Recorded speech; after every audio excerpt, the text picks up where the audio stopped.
When my uncle died, I inherited his house. It was old, quiet, and far too big for one person. But I didn't have much of a choice, so I moved in. The first thing the lawyer told me was strange. He said, "Your uncle left one instruction: don't open the basement."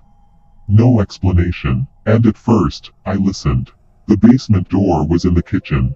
Old wood, scratched, with a heavy lock. For the first few nights, I ignored it. Until I started hearing something. Not footsteps, not voices. Something like a heavy object being dragged across the floor. Slow, long, muffled. Every night, the moment I turned off the lights, I told myself it was pipes, or maybe rats. But pipes don't drag things. And rats don't sound that heavy. On the fourth night, I stayed awake. Just lying there, waiting. And then it came again. A long dragging sound, right beneath me. I got up and walked to the kitchen. The sound stopped instantly. Silence. Like whatever was down there knew I was listening. That's when I saw it. The basement door was slightly open. Just a crack. I was sure I had locked it. I stood there for a full minute, staring into the darkness. Then I pushed it open. The basement was empty. Concrete floor, bare walls, a weak light bulb, and in the center, a chair. Just one chair, facing the wall. I felt something strange. Not fear, more like familiarity.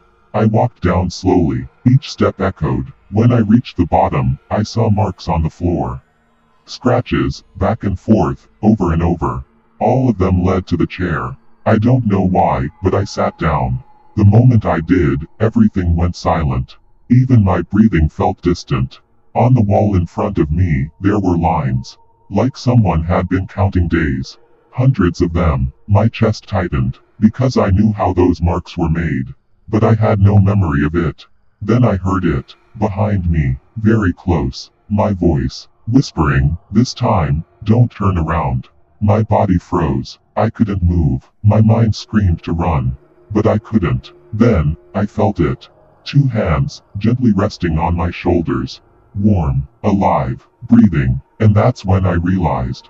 The worst part of all of this. It wasn't trying to hurt me. It was just waiting, for me to remember. My name is Jessica. I used to live in an old house years ago. At first, everything felt normal, maybe even too normal. But it all started with one wall. The wall in my bedroom. I don't know why, but I always felt like it was slightly off. Like it didn't belong to the rest of the house. At first, nothing happened. Just silence. Just nights passing like any other place I had lived in before.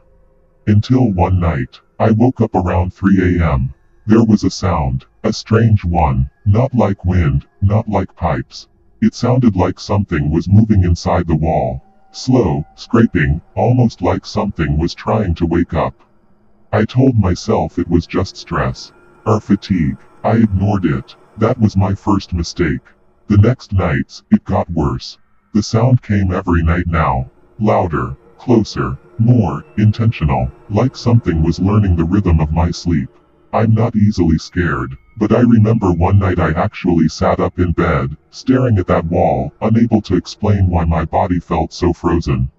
The next morning, I told my landlord. He didn't even look concerned. He just said, "It's an old house. Walls make noise." But I knew this wasn't normal. That same night, everything changed. When I came back from work, I noticed something immediately. The wall had changed. Thin cracks were spreading across it. Like veins. Like something inside was pushing outward. I stood there for a long time, unable to move.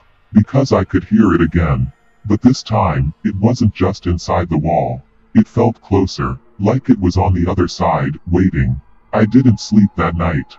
I just sat on my bed, watching the wall breathe in silence. Yes, breathe. That's the only way I can describe it.